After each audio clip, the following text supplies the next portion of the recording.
Привет, с вами Эндрю Кремер, и это очередной урок на videocopilot.net. Это своего рода вспомогательный урок в дополнение к предыдущему. В этом уроке я хочу познакомить вас с фотошоповскими функциями Vanishing Point Tool, точка схода, и рассказать, как вы можете применить эти уроки к After Effects. Этот урок станет как бы противопоставлением 3D-проектированию. Итак, перед нами изображение, размещенное в программе Photoshop CS3 Extended. Это все та же фотография переулка между домами. В меню выбираем фильтр Vanishing Point. Как вы видите, открылось диалоговое окно Vanishing Point, в котором мы выбираем инструмент Create New Plane и прорисовываем форму каждой из этих плоскостей. Закрепляем угол простым щелчком. Передвигаемся к следующему углу. Снова закрепляем его щелчком. Вы можете видеть, что плоскости создаются сами собой, основываясь на выбранных нами точках. Мы можем убедиться, что оттягивание нижней части созданной плоскости назад автоматически расширяет ее. С помощью этого же инструмента Create New Plane вытягивает одну из боковых плоскостей вверх. То же самое проделаем со второй боковой стороной и задней стенкой, и с верхней плоскостью. Вот так, неплохо. Теперь мы можем отрегулировать плоскости таким образом, чтобы они шли внахлёст друг с другом. Это необходимо для того, чтобы охватить всю поверхность изображения. После того, как мы это сделали, что, надо заметить, было совсем несложно, мы выбираем в меню Export to After Effects CS3 и сохраняем изображение LA в формате VPA.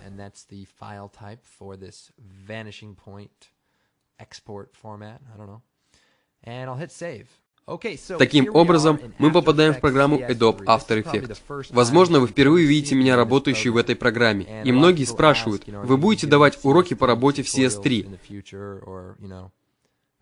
И мне хочется ответить на это шуткой, слишком смешной для человеческих существ.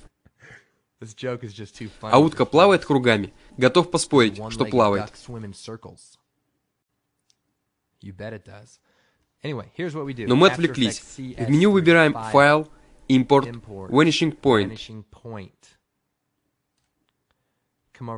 Попадаем в папку «Vanishing Point», выбираем «LA», нажимаем «ОК». Как мы видим, у нас появилась папка с изображением, предварительно разделенные на части.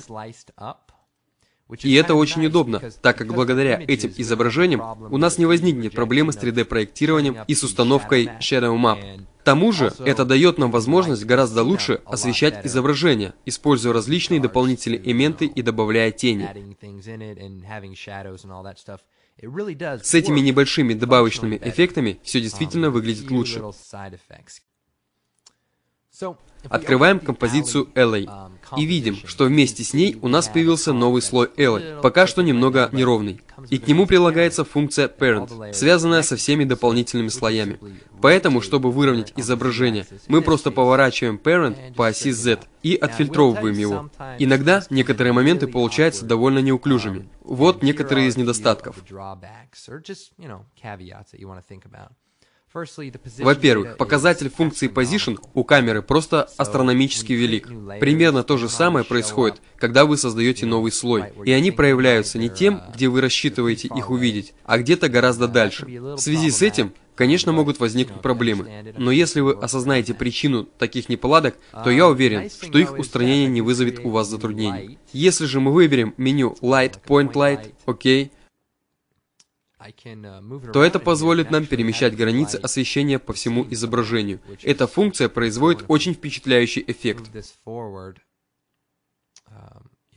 Как вы видите, фоновый слой изображения достаточно яркий. Если вспомнить материал прошлого урока, то становится ясно, что это всего лишь побочный эффект. Поэтому в меню «Эффект» выбираем Color Correction, Exposure и уменьшаем яркость. Это поможет нам достичь лучшего результата в перемещении границ освещения. После всего этого останутся какие-то незначительные детали, которые вы всегда сможете отрегулировать. Иногда выбранное изображение не устанавливается, то есть вы не можете даже определить его местоположение. Чтобы это исправить, нужно переустановить показатели Position у Parent, выставить их в обычном режиме, чтобы получить ожидаемое изображение. Таким образом, мы получили отличное качество и отличную скорость, благодаря этому совершенно новому свойству программы Adobe After Effects. Я советую вам пойти и прямо сейчас купить эту программу. Доставайте кредитку и вперед. И если кто-то из Adobe вдруг смотрит сейчас этот урок, вы можете найти мой адрес на моем сайте. Присылайте мне новые программы. Я этого заслуживаю.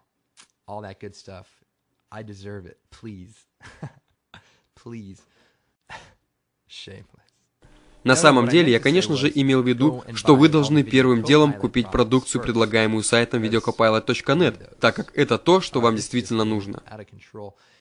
Конечно, я пошутил. С вами был Эндрю Кремер, и вы только что посмотрели первый урок по After Effects CS3.